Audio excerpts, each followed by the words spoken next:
Hey guys, welcome back to my channel our study Adda. तो आज हम बात करने वाले हैं सूरदास चैप्टर के क्वेश्चन आंसर की। तो इस चैप्टर में गाइस आपको पद दिए गए हैं और टोटल 15 क्वेश्चन दिए गए हैं, जिसमें से 13, 14 और 15 क्वेश्चन रचना और अभिव्यक्ति के आधार पर हैं। तो आइए स्टार्ट करते हैं फटाफट से फर्स्ट क्वेश्चन नंबर फर्स्ट है, गोपियों द्वारा उद्धव को भाग्यवान कहने में क्या व्यंग निहित है। तो गोपियां उद्धव को भाग्यवान कहते हुए व्यंग कसती हैं कि श्री कृष्ण के सानिध्य में रहते हुए भी वे श्री कृष्ण के प्रेम से सर्वथा मुक्त रहे। मतलब श्री कृष्ण जी के पास रहते हुए भी उनके प्रेम से हमेशा ये मुक्त रहे। वे कैसे श्री कृष्ण के स्नेह व प्रेम के बंधन में अभी तक नहीं बंधे। क्वेश्चन करती हैं कि वे कैसे श्री कृष्ण के स्नेह व प्रेम में अभी तक नहीं बंधे हैं, श्री कृष्ण के प्रति कैसे उनके हृदय में अनुराग उत्पन्न नहीं हुआ। अर्थात श्री कृष्ण के साथ कोई भी व्यक्ति एक क्षण भी व्यतीत कर ले तो श्री कृष्ण में हो जाता है, परंतु ये उद्धव तो उनसे तनिक भी प्रभावित नहीं है। प्रेम में डूबना तो अलग बात है। तो ये था आपका फर्स्ट क्वेश्चन। उसके बाद सेकंड क्वेश्चन देखते हैं। सेकंड क्वेश्चन में कहा गया है, उद्धव के व्यवहार की तुलना किस किस चीज से की गई है। तो गोपियों ने उनके व्यवहार की तुलना सबसे पहले कमल के पत्ते और तेल की गगरी से की थी। अब वो कैसे की थी, दो एग्जाम्पल आपको देने हैं और आंसर में आपको क्या लिखना है। गोपियों ने उद्धव के व्यवहार की तुलना निम्नलिखित उदाहरणों से की है। फर्स्ट है, गोपियों ने उद्धव के व्यवहार की तुलना कमल के पत्ते से की है, जो नदी के जल में रहते हुए भी जल की ऊपरी सतह पर रहता है, अर्थात जल का प्रभाव उस पर नहीं पड़ता। श्री कृष्ण का सानिध्य पाकर भी श्री कृष्ण के प्रभाव से मुक्त हैं उद्धव। और गाइस, सबसे पहले मैं आपको बता दूं कि किसी भी चैप्टर के क्वेश्चन आंसर को सॉल्व करने के लिए उसकी समरी यानी उसका फुल एक्सप्लेनेशन आपको पता होना चाहिए कि उस चैप्टर में आखिर कहा क्या गया है, किसके बारे में बात हो रही है। तो अगर आपने इसकी समरी या फुल एक्सप्लेनेशन नहीं देखा है तो मैं डिस्क्रिप्शन में आपको समरी और एक्सप्लेनेशन के वीडियोस के लिंक दे दूंगी, वहां जाकर आप देख लीजिए, जिससे आपको क्वेश्चन सॉल्व करने में आसानी होगी। सेकेंड एग्जाम्पल को देती हैं, वह जल के मध्य रखे तेल के गागर यानी मटकी की भांति है, जिस पर जल की एक बूंद भी नहीं टिक पाती।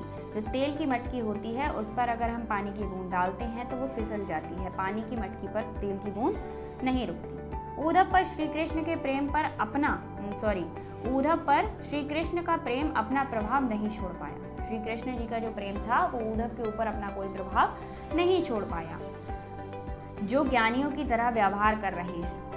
ठीक है, उद्धव जी थे वो ज्ञानियों की तरह व्यवहार कर रहे थे। उसके बाद क्वेश्चन नंबर थर्ड है, गोपियों ने किन किन उदाहरणों के माध्यम से उद्धव को उल्हाने दिए थे। तो गोपियों ने किन किन माध्यम से उद्धव जी को उल्हाने दिए, तो ये कुछ निम्न प्रकार हैं। ठीक है, फर्स्ट है कमल के पत्ते, जो कि नदी के जल में रहते हुए भी जल के प्रभाव से मुक्त रहते हैं। सेकेंड है जल के मध्य रखी तेल की मटकी, जिस पर पानी की एक बूंद भी नहीं टिक पाती। थर्ड है कड़वी ककड़ी, जो खा ली जाए तो गले से नीचे नहीं उतरती। और फोर्थ है प्रेम रूपी नदी में पाँव डुबोकर भी उद्धव प्रभाव रहित हैं। तो गाइज यहाँ पर एक बात बताऊंगी आपको कि इससे पहले वाले क्वेश्चन में तुलना की गई थी, ठीक है, और यहाँ पर उल्हाना। ठीक है, मतलब जो उद्धव जी थे उनकी तुलना की गई थी और यहाँ पर उल्हाना की गई है। बातें सेम हैं, लिखने का तरीका अलग है। तो अगर आप समरी जान लेते हैं इसकी या फिर फुल एक्सप्लेनेशन देखते हैं, उसके बाद आपको हेल्प होगी क्वेश्चन को सॉल्व करने में। ठीक है, आंसर सबके थोड़े बहुत सेम ही हैं। उसके बाद चलते हैं क्वेश्चन नंबर 4 की तरफ। क्वेश्चन नंबर 4 है, उद्धव द्वारा दिए गए योग के संदेश ने गोपियों की विरह अग्नि में घी का काम कैसे किया। तो इसका आंसर है, गोपियां इसी दिन के इंतजार में अपने जीवन की एक एक घड़ी को काट रही थी कि श्री कृष्ण हमसे मिलने का वादा करके गए हैं।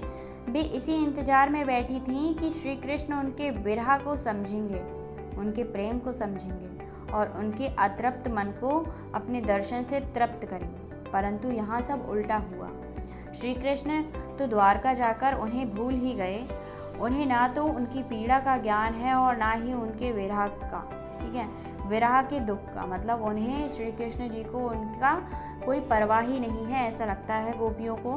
बल्कि उद्धव को और उन्हें समझाने के लिए भेज दिया, जो उन्हें श्री कृष्ण के प्रेम को छोड़कर योग साधना करने का भाषण दे रहे हैं। यह उनके दुख का काम ही है। मतलब जो उद्धव जी थे वो योग करने के लिए कहते हैं और ये चीज़ गोपियों को बहुत ज़्यादा खल जाती है।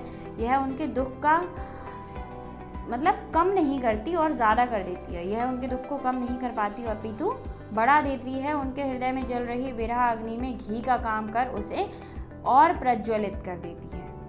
उसके बाद हमारा क्वेश्चन नंबर 5 है, मर्यादा न लाही के माध्यम में कौन सी मर्यादा न रहने की बात की गई है। तो गोपियों ने अपने प्रेम को कभी किसी के सम्मुख प्रकट नहीं किया था। जो गोपियाँ थी वो श्री कृष्ण जी से प्रेम करती थी, पर उन्होंने अपने प्रेम को कभी भी नहीं दिखाया था कि हम श्री कृष्ण जी से प्रेम करते हैं। वह शांत भाव से श्री कृष्ण के लौटने की प्रतीक्षा कर रही थी। कोई भी उनके दुख को समझ नहीं पा रहा था। वह चुप्पी लगाए अपनी मर्यादाओं में लिपटी हुई इस वियोग को सहन कर रही थी कि श्री कृष्ण ने से जो उन्होंने प्रेम किया है, ठीक है, कि वे श्री कृष्ण से प्रेम करती हैं, परंतु इस उद्धव के योग संदेश ने उनकी जो मर्यादा थी छोड़कर बोलने पर मजबूर कर दिया। वो आज तक कभी किसी से नहीं बोली कि हमने श्री कृष्ण से प्रेम किया था। वो शांत बैठी थी, इंतज़ार कर रही थी। बट जब उद्धव जी उन्हें कहते हैं योग करने के लिए, तो उनकी मर्यादा टूट जाती है, वो मजबूर हो जाती हैं। अर्थात जो बात सिर्फ वही जानती थी, आज सबको पता चल गई। उसके बाद क्वेश्चन नंबर 6 है हमारा, कृष्ण के प्रति अपने अन्य प्रेम को, अनन्य मतलब बहुत ज़्यादा, श्री कृष्ण के प्रति अपने अनन्य प्रेम को गोपियों ने किस प्रकार अभिव्यक्त किया। तो कृष्ण के प्रति अनन्य प्रेम को गोपियों ने निम्नलिखित उदाहरणों द्वारा व्यक्त किया। फॉर एग्जाम्पल फर्स्ट है, उन्होंने स्वयं की तुलना चींटियों से और कृष्ण की तुलना गुड़ से की। उनके अनुसार श्री कृष्ण उस गुड़ की भांति हैं जिस पर चींटियां चिपकी रहती हैं, ठीक है। इसमें कहा गया था ना, गुड़ चाटी जो पागी, तो वो यही कहा है। उसके बाद सेकंड है, उन्होंने स्वयं को हरियल पक्षी व श्री कृष्ण की लकड़ी की भांति बताया। जिस तरह हरियल पक्षी लकड़ी को नहीं छोड़ता, उसी तरह उन्होंने मन क्रम वचन से भी श्री कृष्ण मतलब श्री कृष्ण का जो प्रेम रूपी लकड़ी है उसको दृढ़ता पूर्वक पकड़े रखा है और उसे नहीं छोड़ना चाहती हैं। थर्ड है, वह श्री कृष्ण के प्रेम में रात दिन सोते जागते सिर्फ श्री कृष्ण का नाम ही रटती रहती हैं, ठीक है। तो ये 3 एग्जाम्पल थे जिससे उन्होंने अपने अनन्य प्रेम को प्रकट किया था श्री कृष्ण के प्रति। क्वेश्चन नंबर 7 है, गोपियों ने उद्धव के योग की शिक्षा कैसे लोगों को देने की बात कही थी। जब उद्धव जी आते हैं गोपियों के पास तो वो योग का संदेश देते हैं। तो जो गोपियाँ होती हैं वो उद्धव को तंग कसते हुए कहती हैं कि योग का संदेश जाकर वहाँ देना। तो कैसे लोगों को देना, आंसर देखते हैं। गोपियों के अनुसार योग की शिक्षा उन्हीं लोगों को देनी चाहिए जिनकी इंद्रियां व मन उनके वश में नहीं। जिस तरह से चक्री घूमती है उसी तरह उनका मन एक स्थान पर न रहकर भटकता रहता है, परंतु गोपियों को योग की आवश्यकता है, ठीक है। मतलब कुछ लोग ऐसे होते हैं जिनका मन हमेशा भटकता रहता है, तो उन लोगों को इस ज्ञान की ज़रूरत थी, ठीक है। परंतु गोपियों को योग की आवश्यकता है ही नहीं, क्योंकि वह अपने मन पर, इंद्रियों पर कृष्ण का प्रेम, मतलब जो उनके मन था और इंद्रियां थीं, उनको कृष्ण जी के प्रेम के रस में डुबो चुकी थी।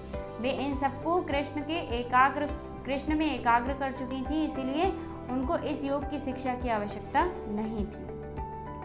क्वेश्चन नंबर 8 है हमारा, प्रस्तुत पदों के आधार पर गोपियों का योग साधना के प्रति दृष्टिकोण स्पष्ट करें। मतलब जो गोपियाँ थीं उनका योग साधना के प्रति क्या दृष्टिकोण था। तो आइए देखते हैं आंसर। प्रस्तुत पदों में योग साधना के ज्ञान को निरर्थक बताया गया है। यह ज्ञान गोपियों के अनुसार अव्यावहारिक और अनुपयुक्त है। उनके अनुसार यह ज्ञान उनके लिए कड़वी ककड़ी के समान है, जिसे निगलना बड़ा ही मुश्किल था। सूरदास जी गोपियों के माध्यम से आगे कहते हैं कि ये एक बीमारी है, वो भी ऐसा रोग जिसके बारे में उन्होंने पहले कभी नहीं सुना और न देखा। इसीलिए उन्हें इस ज्ञान की आवश्यकता नहीं है। उन्हें योग का आश्रय तभी लेना पड़ेगा जब उनका चित्त एकाग्र नहीं होगा, मतलब उनका मन एक जगह पर नहीं होगा। परंतु कृष्णमय होकर यह योग शिक्षा तो उनके लिए अनुपयोगी हो गई है। उनके अनुसार कृष्ण के प्रति एकाग्र भाव से भक्ति करने वालों को योग की ज़रूरत नहीं थी, क्योंकि उनका मन, तन और जो भी मतलब वो सब स्टेबल था, श्री कृष्ण के प्रेम में लीन थी वो। उन्हें किसी भी चीज़ की ज़रूरत नहीं थी, भटकती नहीं थी वो, ठीक है, कि आज ये अच्छा लगा कल वो अच्छा लगा, ऐसा व्यवहार नहीं था उनका। उन्हें कृष्ण ही चाहिए थे। क्वेश्चन नंबर 9 है, गोपियों के अनुसार राजा का धर्म क्या होना चाहिए। तो गोपियों के अनुसार राजा का धर्म उसकी प्रजा की मतलब जो उसकी प्रजा होती है उसकी हर तरह से रक्षा करना तथा नीति से धर्म का पालन करना। एक राजा तभी अच्छा राजा कहलाता है जब वह अनीति का साथ ना देकर नीति का साथ दे। ठीक है, गोपियाँ क्या कहती हैं कि एक राजा तभी अच्छा राजा कहलाता है जब वो अनीति का साथ ना देकर नीति का साथ दे। क्वेश्चन नंबर 10 है हमारा, गोपियों को कृष्ण में ऐसे कौन से परिवर्तन दिखाई दिए जिनके कारण वे अपना मन वापस पा लेने की बात कहती हैं। तो जो गोपियाँ थीं उन्हें ऐसा कौन सा डाउट हो रहा था कि जो गोपियाँ थीं वो कह रही थी कि अब हमें हमारा मन वापस मिल जाएगा श्री कृष्ण जी से। तो आंसर देखते हैं। उनके अनुसार श्री कृष्ण द्वारका जाकर राजनीति के विद्वान हो गए थे। जो उनके साथ राजनीति का खेल खेल रहे थे उनके अनुसार श्री कृष्ण पहले से ही बहुत चतुर थे। अब तो वो ग्रंथों को पढ़कर और भी चतुर बन गए थे। द्वारका जाकर तो उनका मन बहुत बड़ा हो गया था, जिसके कारण उन्होंने गोपियों से मिलने के स्थान पर योग की शिक्षा देने वाले उद्धव को भेज दिया। श्री कृष्ण के इस कदम से उनका हृदय बहुत आहत हुआ था। अब वह अपने को श्री कृष्ण के अनुराग से वापस लेना चाहती थी। गुस्से में कहना चाहती थी कि जो इंसान हमसे मिलना ही नहीं चाहता और उसने हमें योग संदेश भेजा है और वो पहले से ही इतना चतुर था, अब उसने और ज्ञानी ध्यानी बातें सीख ली हैं, अब उसके सामने हमारी क्या वैल्यू है।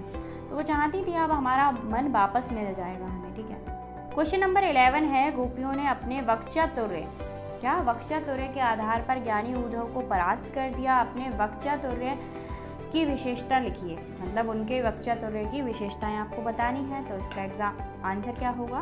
गोपियों के वक्चातुर्य की विशेषताएं इस प्रकार हैं। तो फर्स्ट थी तानों द्वारा, ठीक है, ताने दे रही थी बार बार। सेकेंड थी तर्क क्षमता और थर्ड थी व्यंग्यात्मकता। ठीक है, तो फर्स्ट ताने कैसे दे रही थी और उसका एक एग्जाम्पल सेकेंड में भी और थर्ड में भी। आपको तीनों में यही करना है क्योंकि ये लॉन्ग टाइप क्वेश्चन है। तो गोपियाँ उद्धव को तानों द्वारा गोपियाँ उद्धव को अपने तानों के द्वारा चुप कर देती हैं। उद्धव के पास उनका कोई जवाब नहीं होता। वे कृष्ण तक को उपालंब में डाल देती। ठीक है, फॉर एग्जाम्पल, एक अति चतुर हुए पहले ही अब गुरु ग्रंथ पढ़ आए। मतलब कृष्ण तो पहले से ही चतुर थे, अब तो उन्होंने गुरु ग्रंथ पढ़ लिया है। बड़ी बुद्धि जानी जो उनकी जोग संदेश पठाए। देखो कितनी बड़ी बुद्धि है उनकी कि उन्होंने हमें योग का संदेश पठाया है। सेकंड था तर्क क्षमता। गोपियों ने अपनी बात तर्कपूर्ण ढंग से कही। वह स्थान पर तर्क देकर उद्धव को हरा रही थी, मतलब ठीक है, निरुत्तर कर रही थी, उन्हें आंसर देने का कोई मौका नहीं दे रही थी। फॉर एग्जाम्पल, एक सुनत जोग लागत ऐसो ज्यो करी ककरी। ठीक है, मतलब योग का नाम सुनते ही उन्हें कड़वी ककड़ी जैसी फीलिंग आ रही थी। स्यूं तो विधि हमको ले आए देखी सुनी ना करी, यह तो सुरती नहीं ले सौंपे जिनके मन चक्री। ठीक है, थर्ड हमारा था व्यंग्यात्मकता। गोपियों ने व्यंग करने की अद्भुत क्षमता है। अपने व्यंग के बाणों द्वारा उद्धव को घायल कर देती हैं। ठीक है, बार बार व्यंग करती रहती हैं और अपने व्यंग के बाणों से उनको छलनी कर देती हैं। उनके द्वारा उद्धव को भाग्यवान बताना उनका उपहास उड़ाना ही तो था। ठीक है, और तीखे प्रहार, फोर्थ है तीखे प्रहार। गोपियों ने तीखे प्रहार द्वारा जो उद्धव हैं उनको प्रताड़ना दी थी, बार बार एक ही बात से टॉन्ट मार रही थी बार बार। ठीक है, उसके बाद आते हैं हम क्वेश्चन नंबर 12 पर।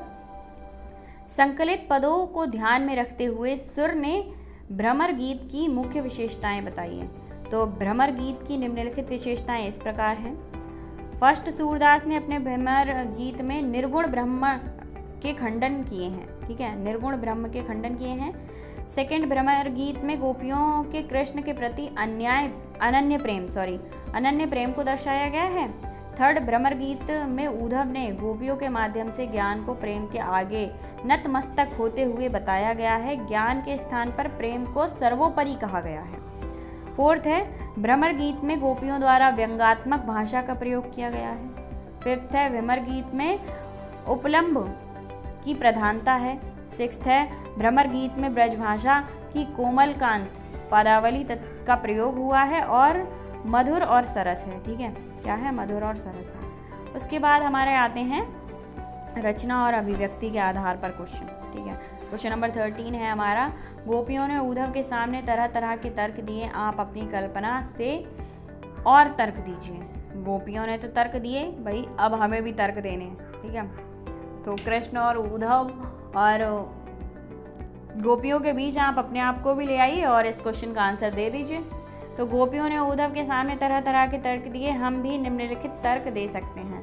फर्स्ट, कृष्ण की प्रवृत्ति भौरे के समान है, एक जगह टिककर नहीं रह सकते, प्रेम रस को पाने के लिए अलग अलग डाली पर भटकते रहते हैं। ये आपकी मर्जी है। ठीक है, ये मैंने दिया है, आप कुछ और भी दे सकते हैं, पर हाँ मैच होना चाहिए, ऐसा नहीं है कुछ अलग। ठीक है, सेकंड है, उद्धव पर कृष्ण का प्रभाव तो पड़ा ही नहीं, परंतु लगता है कृष्ण पर उद्धव के योग साधना का प्रभाव अवश्य पड़ गया है। ठीक है, उद्धव जी पर तो कोई इफेक्ट नहीं दिख रहा था, पर जो कृष्ण जी थे वो ज़रूर चेंज हो गए थे उद्धव के साथ रह रहकर।